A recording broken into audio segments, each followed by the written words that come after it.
Olá, está começando mais um Papo com o Gestor. Eu sou Thiago Salomão, editor-chefe do InfoMoney. E no programa de hoje a gente vai falar com um gestor de um fundo que tem todas as características de um fundo fechado, que é um resultado histórico muito positivo, uma equipe que trabalha junto há muito tempo e que já tem uma estratégia consolidada num único produto. Eu digo isso porque quando os fundos têm essas características, eles fecham para novas captações, mas esse fundo está aberto e disponível para investimento. Então, uma grande oportunidade para os investidores para conhecerem a Paineiras Investimentos, e a gente está aqui com o José Carlos Carvalho, que ele é economista-chefe da Paineiras e vai falar para a gente sobre esse fundo que tem uma estratégia tão vitoriosa e o que eles estão esperando para esse segundo semestre de 2018. Quero agradecer sua presença aqui.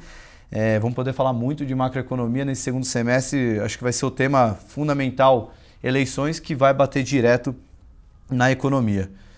Só também apresentar o José Carlos, ele é economista com doutorado em Yale, participou da fundação da JGP antes de ir para Paineiras, que existe desde 2007, ele chegou lá por volta de 2008, 2009. Bom, José, primeiramente, obrigado pela presença aqui. Eu que agradeço, Thiago. Obrigado pela oportunidade de estar aqui com vocês. Vamos começar o papo. Já fiz uma apresentação aí da casa, mas queria ouvir de você qual o grande diferencial da Paineiras e como é que, já aproveitando para falar um pouquinho da performance recente, né? A gente já falou que o track record é bem favorável, mas também eu gosto de falar com esses gestores que conseguiram se antecipar a piora do mercado, né? Em maio a bolsa caiu quase 11%, em junho voltou a cair e vocês não perderam dinheiro nesses dois períodos, né? Tiveram uma rentabilidade pouco acima de zero, mas para um fundo conseguir proteger o patrimônio no mês que a bolsa caiu 11% com uma mudança abrupta de cenário, realmente é louvável. Queria que você falasse um pouquinho da casa e explicasse essa boa performance no curto prazo. Tá bom. Bem, primeira coisa que você falou, uma coisa que a gente se orgulha muito são esses 11 anos de track record, né? Então é difícil você ter no mercado, né, uma consistência, assim, que você falou pelo resultado que a gente conseguiu. E acho que o segredo, talvez, de você conseguir isso é que a gente faz para o cliente, né, o que a gente está fazendo para o nosso dinheiro. O nosso dinheiro está lá exatamente na mesma estratégia do cliente. Como é que a gente funciona, né? A gente é um fundo macro, literalmente fundo macro. A gente discute muito os cenários macro, né? A gente é um grupo relativamente pequeno, a informação flui com bastante facilidade e a gente procura sempre discutir quais são os cenários principais e fazer as apostas no nosso caso. Então, esse exemplo que você deu tem duas coisas assim, que acho que são nossas características. Primeiro, que você falou a questão da bolsa, né? Tamanho, e segundo, a discussão de cenário. Tamanho, a gente ganhou bastante dinheiro em bolsa no segundo semestre do ano passado e no primeiro trimestre desse ano. Agora a gente fez toda a nossa estratégia via opções. Foi uma estratégia que só foi possível, uma estratégia de perda limitada, ou seja, a gente ganhava quando a opção subia, quando o Ibovespa subia, mas se caísse, na verdade, se teria uma perda limitada, que seria só o custo da opção. Isso, o mercado de opção não é um mercado muito grande, só foi possível fazer isso porque o nosso tamanho permitia isso. Então, isso que você falou, de ser um fundo que tem uma certa agilidade e consegue se movimentar. Agora, além disso, né, qual o motivo que a gente tinha tanto cuidado, porque a gente, né, não comprou futuro direto, porque a gente foi com cuidado nas opções? A gente discute muito o cenário e a gente discute não só o cenário do Brasil, a gente sempre tenta pensar o Brasil como um caso particular do que está acontecendo no mundo. E, nesse sentido, a gente acha que o pano de fundo geral, né, não é um pano de fundo tão otimista. Nos últimos 5 anos, né, o que a gente viveu? A gente viveu os bancos centrais globais enchendo a economia global de liquidez e todos os ativos, qualquer ativo que você comprava subia em qualquer lugar. O que começou a acontecer em dezembro de 2015, quando o Fed fez a primeira alta, começou a mudar esse cenário. Mas nos primeiros 2 anos dessa estratégia, você quase não sentiu, porque o pessoal falava, o Fed está sendo muito lento, tem muito tempo, ainda está abaixo do neutro, da taxa de juro neutra, não vai sentir. Mas no início desse ano você começou a sentir. A analogia que a gente faz é tipo um soquinho no fígado. Vai subindo o juro, sobe 1 vez, 2 vezes, 3 vezes, fala, não é nada, isso é pouco, o juro ainda é muito baixo.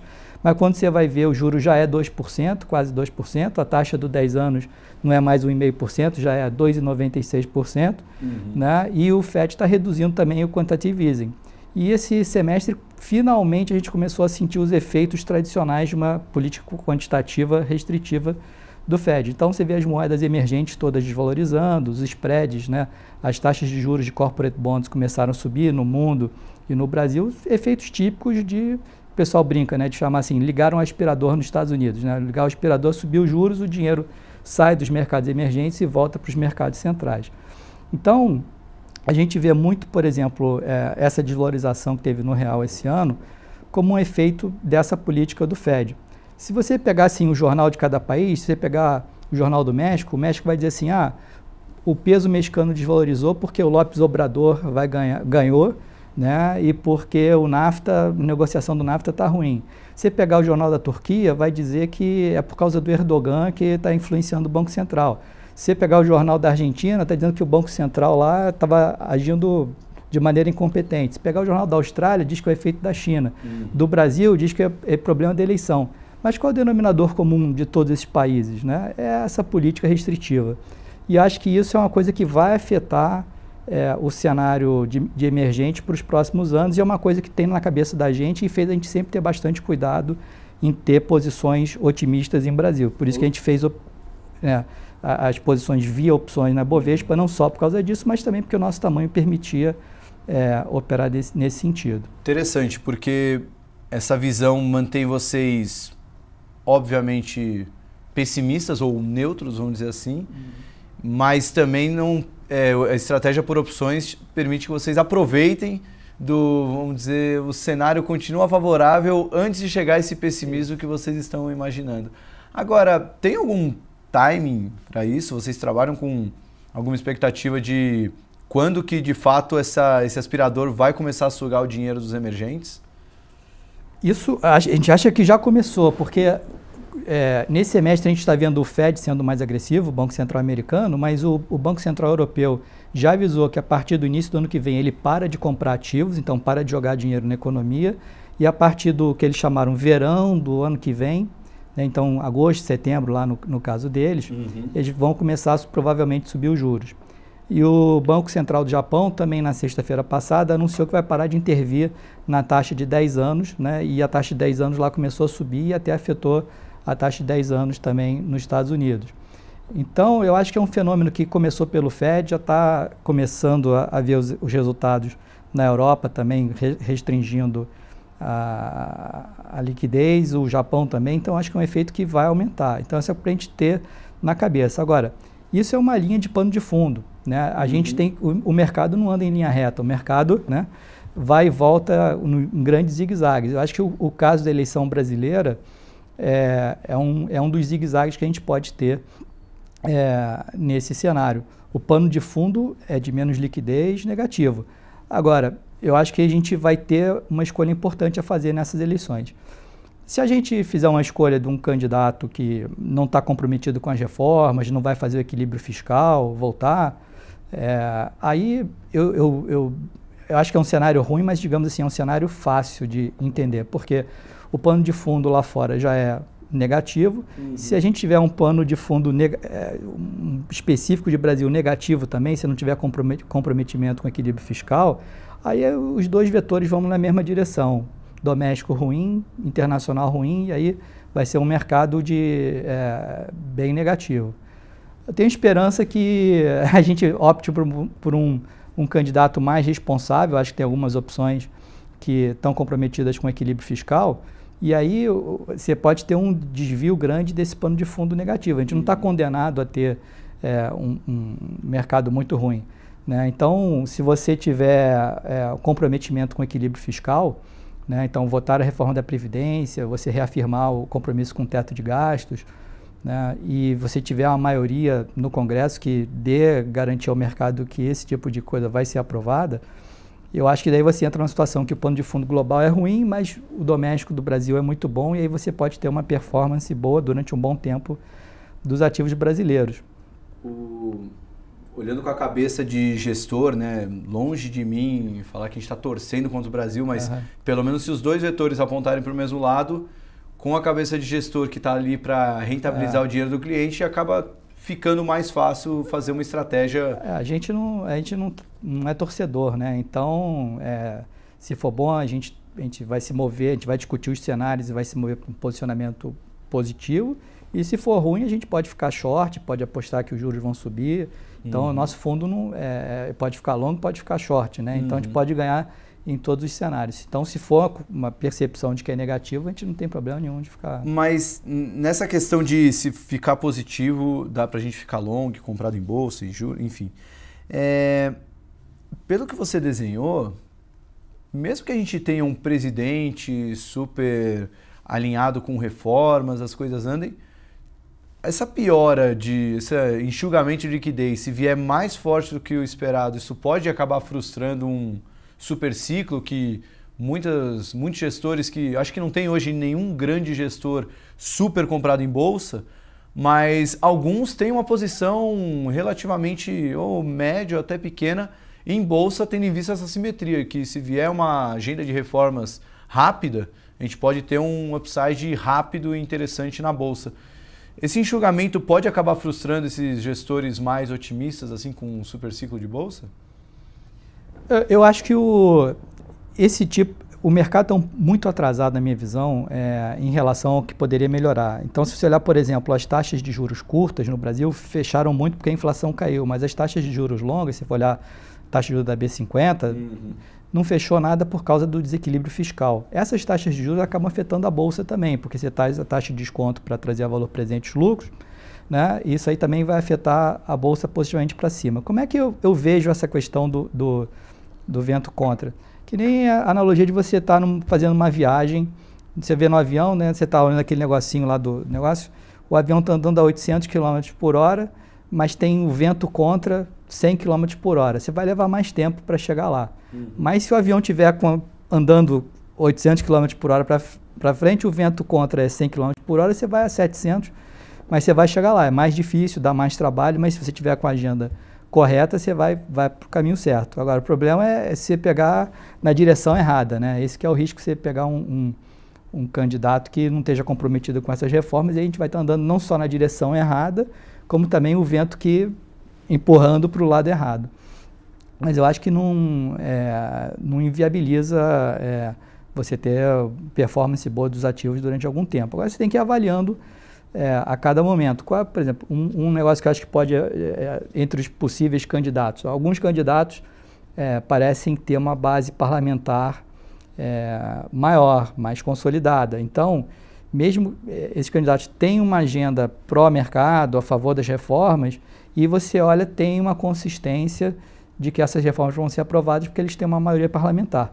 Outros candidatos têm uma agenda também muito positiva, brilhante, mas não tem uma base de apoio tão significativa. Então, pode ter um questionamento, bem, ok, ele quer fazer as reformas, mas será que ele consegue fazer as reformas? Porque ele vai ter maioria no Congresso. A gente viu no governo Temer, né, que tinha uma intenção, por exemplo, de votar a reforma da Previdência, mas é difícil você conseguir angariar todos os votos necessários. Não é uma tarefa fácil você fazer isso. Então, pode ter essa distinção aí, né? Eu não sei o quanto você se incomoda em dar nome aos bois, né? Mas a gente consegue identificar um candidato ou outro dessa linha que você pontuou, mas ainda sobre isso, obviamente, né, o mercado financeiro tem hoje o Geraldo Alckmin como queridinho, porque é o cara que acaba condensando essa agenda. Talvez não seja uma agenda tão pró-mercado como seria uma agenda do Paulo Guedes, mas seria uma agenda mais possível de ser realizada tendo em vista o apoio do Congresso. Não se sabe se o Bolsonaro, sendo eleito, teria esse apoio. Do outro lado, a gente tem o Ciro Gomes, sempre muito estridente, então acaba trazendo um ruído para o mercado financeiro. Mas eu queria saber sua opinião sobre se você acredita que pode vir um presidente que não vai fazer nenhuma reforma. Porque o que eu tenho, pelo menos nesses últimos dias, últimas semanas, pré-campanha, é que todos os candidatos estão trazendo algum discurso reformista. Por menor que seja, vai ter alguma reforma, seja qual for o presidente. Isso de alguma forma te tranquiliza ou não faz mais que obrigação o próximo presidente falar de reforma? Não me tranquiliza não, porque, por exemplo, se você olhar no governo Dilma, eles falavam que estavam comprometidos com uma reforma da Previdência. Mas vamos ver qual é a reforma da Previdência, vamos discutir. E é uma série de empecilhos assim que você nunca chega de fato à execução da reforma da Previdência. Então, como a gente viu com o governo Temer, é difícil você conseguir maioria para aprovar isso. Então, se não tiver um governo muito comprometido em fazer alguma coisa específica, né, que seja duradoura, eu não acho que vai ter uma evolução significativa. Então, o mercado estaria sendo muito inocente, ingênuo, se acreditasse que qualquer presidente vai fazer alguma reforma. O Lula, no primeiro mandato dele, no primeiro ano, ele fez uma reforma da Previdência, mas não adiantou nada, né? A gente está aí pouco mais de 10 anos depois e está com os mesmos problemas. Então, tem que ser uma coisa que, de fato, resolva o problema de fato. Então, o que você falou, a gente tem o governo Alckmin, é um governo que provavelmente as reformas vão ser menos radicais, mas se tem mais convicção de que elas serão aprovadas. É possível que o governo Bolsonaro consiga aprovar também as reformas. As propostas são mais audaciosas, né? Mais privatização, uma reforma da Previdência que inclua sistema de capitalização.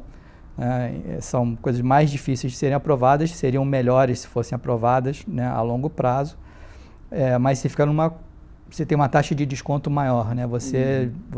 Sim, é ótimo, mas na verdade a probabilidade de ser aprovado é menor. Então acho que essas são as duas opções que o mercado ficaria mais otimista, né? Sim. Agora, eu acho que o mercado vai acabar afunilando, assim, a maior parte dos especialistas em política diz, né, entre uma candidatura de esquerda e uma de direita, né? Então, teria de um lado o candidato do PT e o Ciro Gomes disputando uma vaga. Algumas pessoas acham que o candidato do PT, seja lá ele quem for, pela transferência de votos do Lula, tem uma chance maior de estar no segundo turno do que o Ciro Gomes, e vendo esse arco de alianças que foi sendo formado aí, o Ciro Gomes ficou com pouco tempo na televisão, então talvez isso seja, de fato, pendendo mais para esse candidato do PT. E, por outro lado, você tem Alckmin e Bolsonaro. No momento, Bolsonaro pareceria muito mais provável de chegar à eleição, mas o timing, o momento, essa questão global de demitir o establishment, que você vê no Brexit, você viu no Trump, você viu no López Obrador no México, demitir o establishment está na moda, né? Então, ele é o cara aqui que representa essa tendência de demitir o establishment, então tem um vento a favor dele. Agora, essa aliança com bastante tempo de televisão que o Alckmin conseguiu costurar, levantou a suspeita que ele é um candidato pesado, mas que provavelmente as chances dele chegar ao segundo turno aumentaram. Até porque eu acho que essa disputa do segundo turno vai ser uma disputa confusa.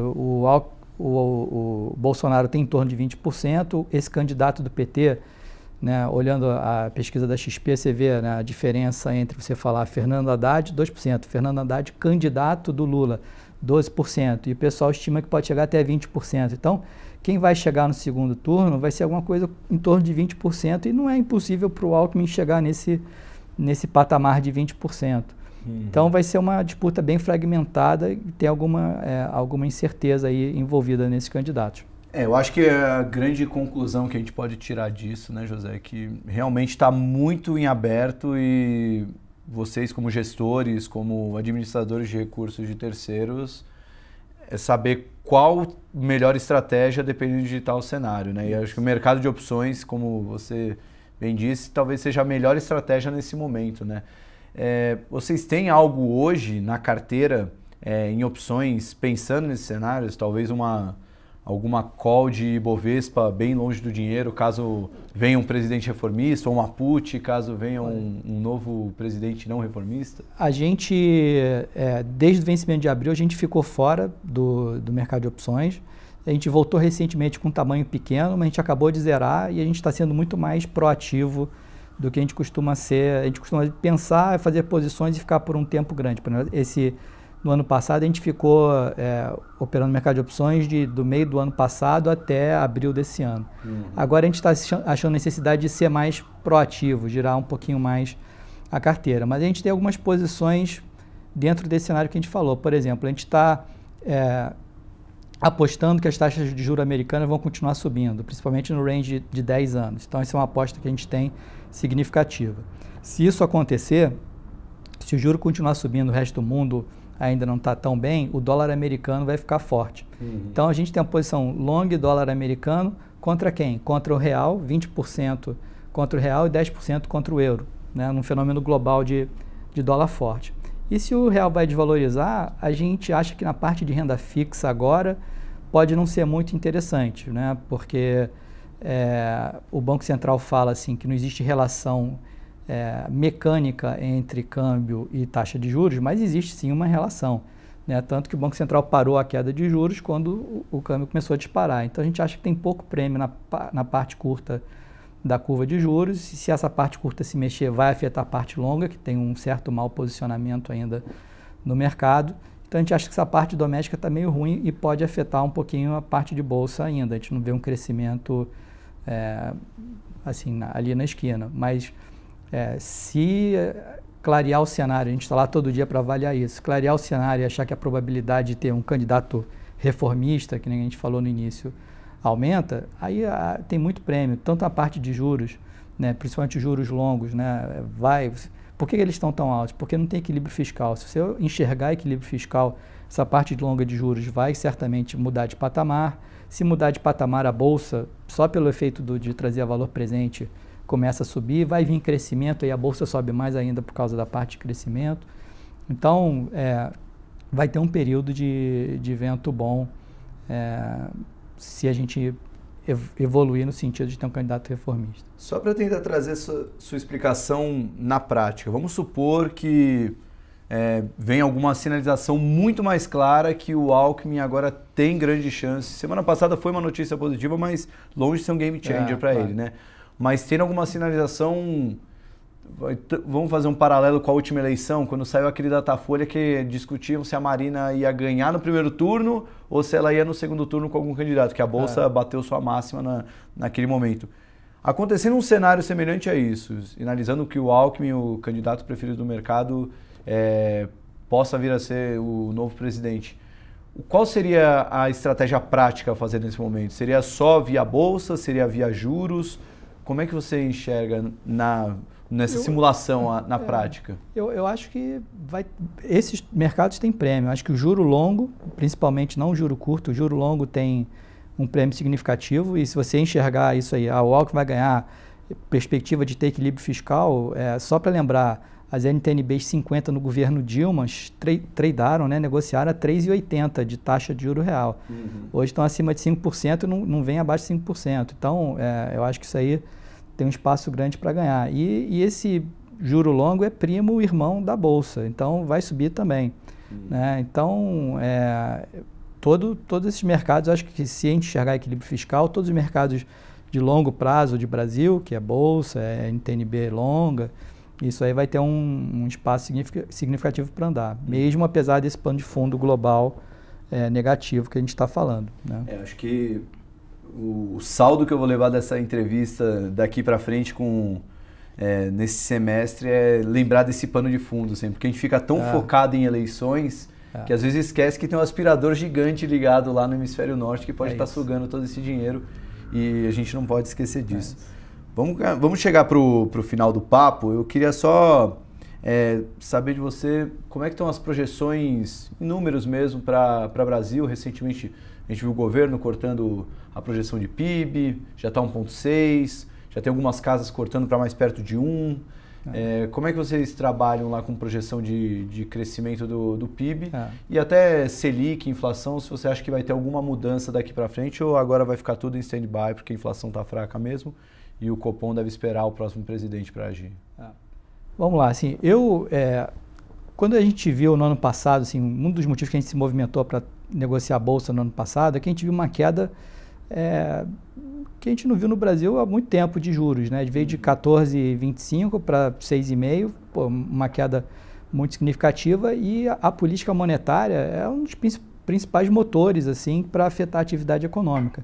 Então a gente esperava que já tivesse alguma reação esse ano, mas enfim, o lag foi muito grande, né, de política monetária. Você teve problemas, né, do governo Temer, falta de confiança de investir, mudança com incerteza que até agora a gente não está com visibilidade de quem vai ser o próximo presidente, isso afetou o investimento e você não viu o crescimento. Então Esse ano a gente está com 1,5% de crescimento, mas esse impacto da política monetária vai vir em algum momento e provavelmente se a gente não eleger alguém horroroso, provavelmente isso vem no ano que vem. Então a gente tem 1,5% esse ano, né, indo para 3,5% no ano que vem, mas tem um potencial de crescimento maior porque a gente tem uma capacidade ociosa muito grande. Esse primeiro crescimento é o crescimento fácil, que é só ocupar a capacidade, você não precisa investir. Depois que vem um crescimento difícil, mas a gente tem 2 anos de crescimento fácil para vir aí pela frente. Então a gente tem um viés otimista aí quanto ao crescimento mais à frente se a gente não eleger um presidente que não faça reformas. Na parte de inflação, por causa dessa ociosidade, a gente tem que quebrar a inflação em 2 componentes. A inflação de serviços, que não para de cair. Se você olhar aluguel entrou em deflação, né? Se você olhar na margem, os aluguéis novos estão em deflação, continua uma pressão muito grande para baixo na inflação de serviços. Mas um cara que estava bem tranquilo, que é a inflação de tradables, que a gente chama, que depende da taxa de câmbio, produtos importados, produtos mesmo que não são importados, mas negociam com a taxa de câmbio, então gasolina, preço da soja, tudo isso, começou a subir. E como a gente tem esse viés de achar que o dólar americano vai ficar forte, ou seja, se o real vai ficar fraco, a gente acha que isso continua.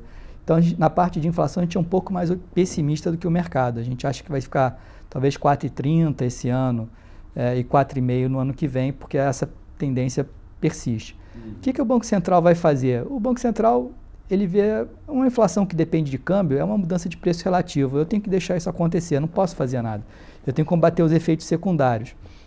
Então, acho que o Banco Central não vai se mexer muito, porque eu estou falando de 4,5, não tá muito distante do centro da meta, não é nada que ele tenha, não, tem que combater essa inflação.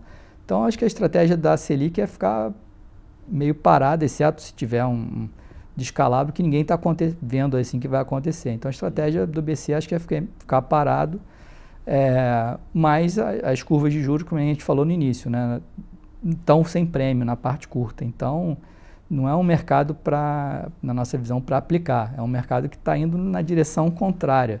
A gente até racionalmente acha que o BC ficar parado, mas não é uma coisa que tenha muito prêmio para você apostar que ele vai ficar parado. Bom, vamos finalizar o papo com uma dupla pergunta. Vou aproveitar a sua experiência aí de outras eleições. Queria saber se você está otimista com o que pode vir a ter de resultado nessa eleição ou se não tem motivo para isso. E pensando com aquela cabeça que algum presidente reformista pode vir a ser presidente, algum candidato reformista pode vir a ser presidente, e colocando que quase todos falam de reforma. De 0 a 10, qual a chance da gente poder sonhar com uma reforma da Previdência ainda nesse ano, já como o legado que o Temer até já falou que quer deixar para o próximo governo, de conseguir aprovar uma reforma da Previdência ainda esse ano? Aí eu acho difícil, porque... Mais perto de 0? Eu acho que não chega a 0? Não chega a 0, mas é mais perto de 0, porque eu acho que o foco todo, né, é na perspectiva de poder, né? O pessoal já fala acho que o Temer falou que ele queria ser candidato à reeleição para não perder esse restinho de poder que ele ainda tinha. E o pessoal fala que quando o presidente perde a perspectiva de poder, o cafezinho dele fica frio, né? E eu lembro uma vez o Fernando Henrique falando que ele descobriu que tinha que abrir as portas, né? Porque quando ele era presidente, as portas se abriam sozinhas. Sempre tinha 10 assessores que abriam a porta para ele. Um dia ele descobriu que ele tinha que ir lá puxar a porta e abrir. Então, eu acho que o poder vai se esvaziar muito das mãos do Temer. Ele não conseguiu fazer essa coalizão antes, quando ele tinha poder. Eu acho que fazer depois, ele pode ter a boa intenção e querer fazer isso, mas eu não vejo... todo mundo vai começar a se focar mais à frente. E até, por exemplo, no caso do Bolsonaro, eles vão jogar fora esse projeto que está aí. Ele fala, não quero fazer esse projeto, quero fazer um projeto de capitalização. É outra coisa, não tem nada a ver com isso. Então, as discussões sobre as alternativas, o que vai ser feito, vão estar muito na mão do próximo presidente. Então, nesse governo, eu acho baixa a probabilidade, mas eu diria que eu sou otimista, né? A gente tem que ser otimista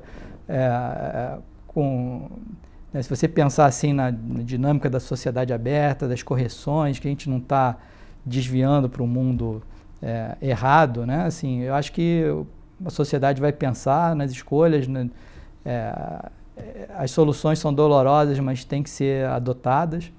né? E eu acho que a gente vai acabar indo para um caminho razoável assim que vai levar a gente a mais crescimento. Bom, se não formos para esse caminho, pelo menos já o Paineiras Red tem conseguido surfar bem esse Não, a gente não tem torcida. Eu estou falando aqui minha percepção, mas a gente está lá todo dia para analisar o cenário. E se for bom é bom, se for ruim é ruim, a gente não tem torcida não. Tá certo, José. Bom, obrigado pela aula, muito obrigado pela presença. Um prazer. Espero que você volte mais vezes aqui no InfoMoney. Prazer. Bom, espero que vocês tenham gostado de mais uma entrevista. Semana que vem a gente tem mais Papo com o Gestor. Tchau!